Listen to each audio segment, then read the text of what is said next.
Hello everybody, and welcome to King Note Gaming. It is I, King Note, and today I am building the train station from Animal Crossing Population Growing. I did part of this without recording, so a bunch of it's already up, like the terraforming, but it's pretty self-explanatory. I built up the terraforming so I could have a incline going down because you go down a set of stairs in the first game. And this is my island of Fugue that used to be the Japanese city core, town core island. And it's my forever island, so this is going to be its second theme based on the original Gamecube game.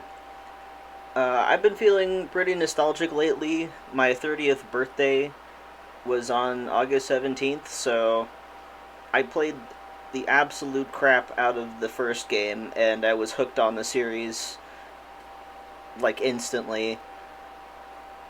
So I felt like doing a little homage to the original game on my Forever Island would be a lot of fun.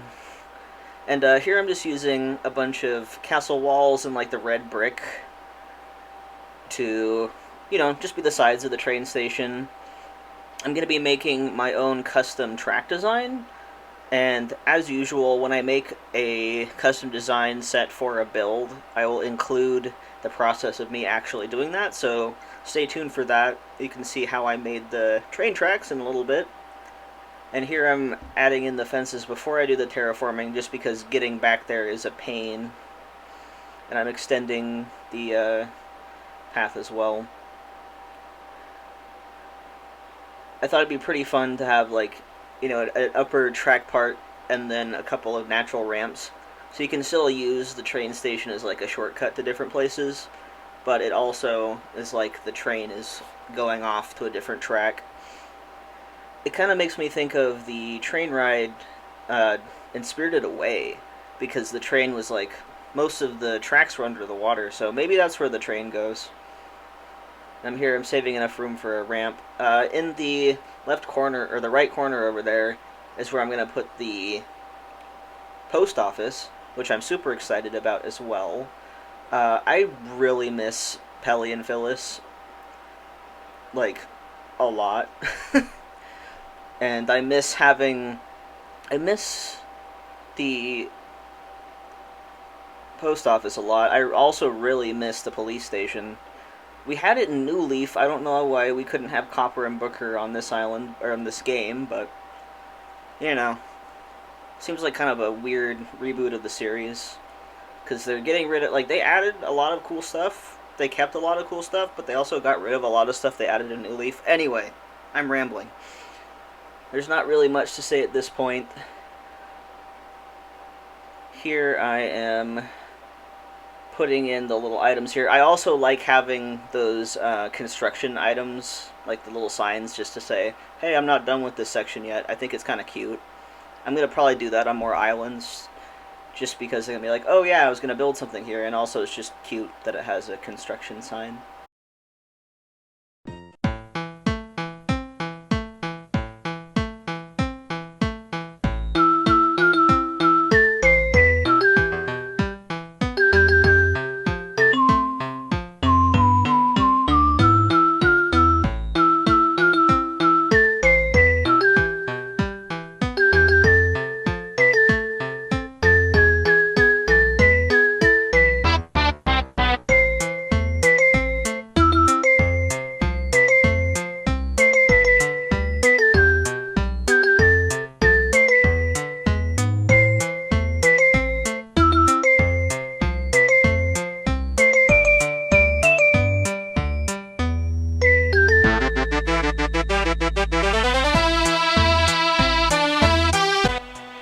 And here's where I start getting into the custom design portion of this speed build. And at this point, I'm just trying to figure out the rough locations of things. I then realize that I'm doing it in two parts, so it's not going to look right with the tracks like this. But, I'll just chalk it up to, I'm just figuring out how all of this would work. Adding in the little wood textures like in the original game. And then here's where I figure out, oh, right, it's a two-part pattern. Because I have the train tracks as a path as two tiles. And my biggest advice for custom design making is, you know, go back and forth. Make sure everything looks correct on the ground. And if it doesn't, you know, save the pattern, put them together, see how it looks, edit as you go. See here, like I'm adjusting the track. Since it's a transparent design, it's going to look kind of weird and cut off in some places. So you got to move your elements inwards a bit more so it doesn't get out to that cutoff point. As you can see on the bottom one, it's like way too far down. So I figured out that if I move it up like a couple spaces, it looks a lot better. And then here I'm just adding in the little wood parts and making sure everything connects together. But yeah, biggest piece of advice for custom design making, go back and forth, make a few different drafts until you really like it, because you're not going to get it right the first time, unless it's like super simple. But especially if you're doing like multi-piece paths, put them down on the ground together, make all the adjustments as you go, and yeah. I think it took me about like almost an hour. No, I'm gonna say like 40-ish minutes to complete both of those designs. So if you can like multiply that by like a 9-tile path or whatever, it does take a minute. 9-tile paths aren't not that bad though, because you're mostly just copying and pasting the middle tile and adjusting the corners, but still, like, custom design making takes a while, so if you feel like you're taking forever on it, you're not. They always take a little bit of time.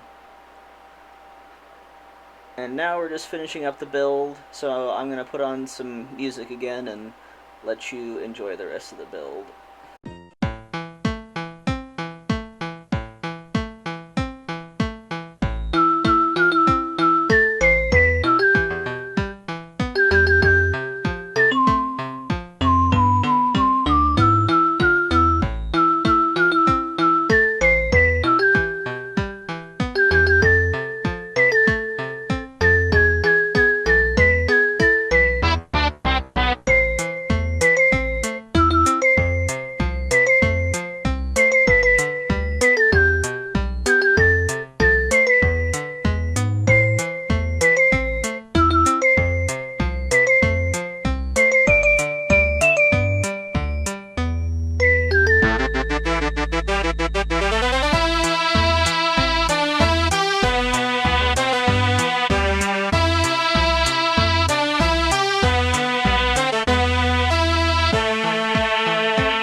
me quick.